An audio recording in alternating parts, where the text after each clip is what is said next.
Hello and welcome to another English lesson. I am Howard Davis. And today's lesson we're going to talk about modal verbs. Now in another lesson we talked about auxiliary verbs.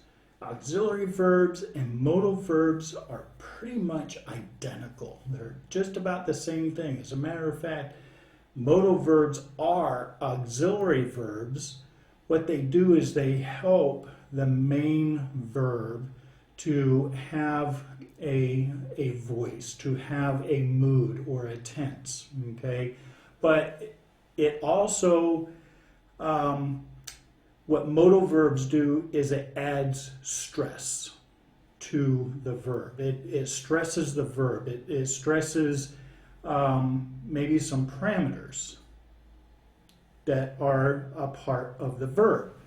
Okay, so we're going to talk about modal verbs.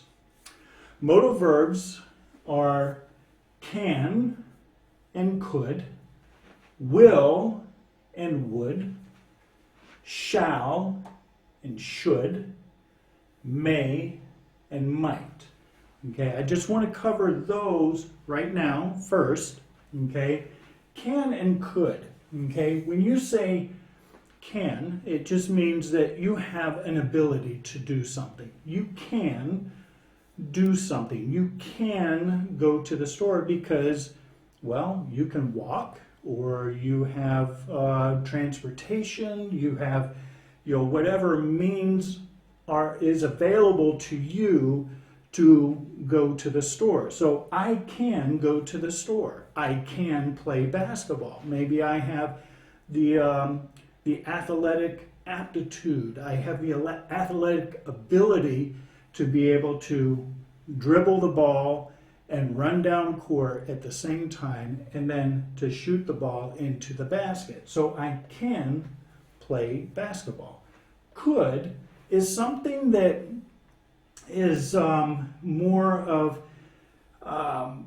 what you could do. It's something that is implied of what is available to you, but maybe you don't practice it. You could play basketball. It's available to you. You could play, but if it's not something that you want to do, then you don't have to do it. Can and could. Can means that you have the resources or the ability, the skill to be able to accomplish it. Could means perhaps you do, but it's not something that you're interested in. Will and would, okay? Will is more of a stress, more of an, what we call an emphatic. It means that is what you are going to do. That is your intention. I will go to the store. Okay, that is an intention. Would. Well, I would go to the store, but my car is out of gas. Okay, it would be something that, well, you could have the intention, but there might be some obstacle. There might be something that prevents you from doing the task. So will means you are going to do it. Would means that, well, you can do it, but maybe there's obstacles. Shall and should. Shall is what we call an imperative. You have to do it. You must do it. And we will talk about that here in a little bit. Shall is it will happen. You shall pick up the clothes off of your floor in your room and clean your room. That's what I tell my children when they were young. You shall clean your room before you can go outside and play.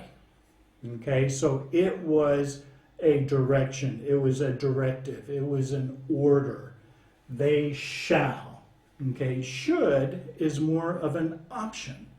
Okay, I think you should I think you should pick up your shoes from your floor and put them away before you go outside. Now that leaves the decision on the receiver of the message whether they will pick up their shoes and put them away or not. Okay, so it is on them. Shall means that I, as the sender of the message, you shall pick up your shoes and put them away, means the receiver, that is what they will do before they do anything else. Should gives them the option.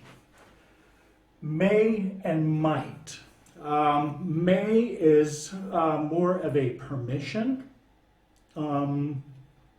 May I go to the store, or it could also be more of a statement of I may go to the store.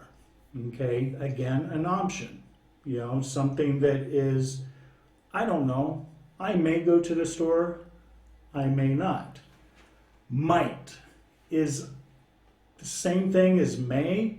I might go to the store, I might not. It is an option. It is something that is a decision in your own mind on what you are going to do.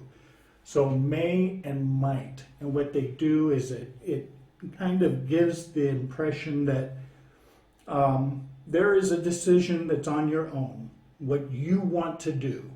Okay? So it's all on you, what you want to do, and it's how you are going to perform the verb.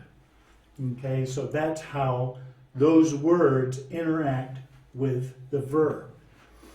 Okay, so ought to is another one, which also exists with able to and allowed to.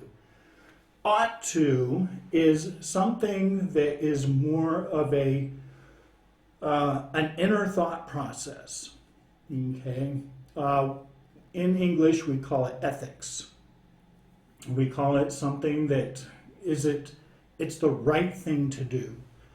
It might not be a rule, it might not be a law, it might not be a directive or something that somebody is telling you to do, but in your own mind, in your own experience, you encounter something and you say, that's something I ought to do because it's the right thing to do. So that is ought to. Or you can turn it into a negative. Ought not to. Okay? I ought not to get into the car and drive after I've had alcohol. Okay? That is, but it is also the law. Okay, so it is the law, but it is also a thought process that it's not the right thing to do. So able to and allowed to. Able to also works with can and could. If you have the ability, you have the skill, you are able to perform a task. I am able to lift that table and move it from its location to a different location. Able to. Allowed to is more like a permission. Okay, I am allowed to go to the park. I am allowed to go based on a permission that has been offered to me by somebody in a position of authority. Okay, it might be a person, it might be a law, it might be a sign that says that you can swim here. So you can say, I am allowed to swim in this lake because this sign says that swimming is allowed. Now, must exists with have to and has to. These have to and has to depends on your pronoun. This is the direct relationship. I have to, you have to, we have to, and they have to. Has to. He has to, she has to, and it has to. Must and have to, has to those are a requirement. In order for me to eat in the restaurant, I have to have shoes on my feet. Okay? I have to. It's by a rule. It's by a, maybe there's a sign on the door. Maybe there's a rule that says that you have to have shoes, you have to have a shirt, you have to have a certain dress or certain attire. You have to wear a tie to go into this eating place, into this restaurant. You have to. It's the rule. Okay, so must is the same as have to and has to. You can say, I must wear a tie, or you can say, I have to wear a tie. So those are the modal verbs. Can and could, would, will and would, shall and should, may and might, ought to, and must. Okay, so if you have any questions about modal verbs or any other lessons, please feel free to reach out to Izal. We would love to answer your questions, and enjoy your day. Bye-bye.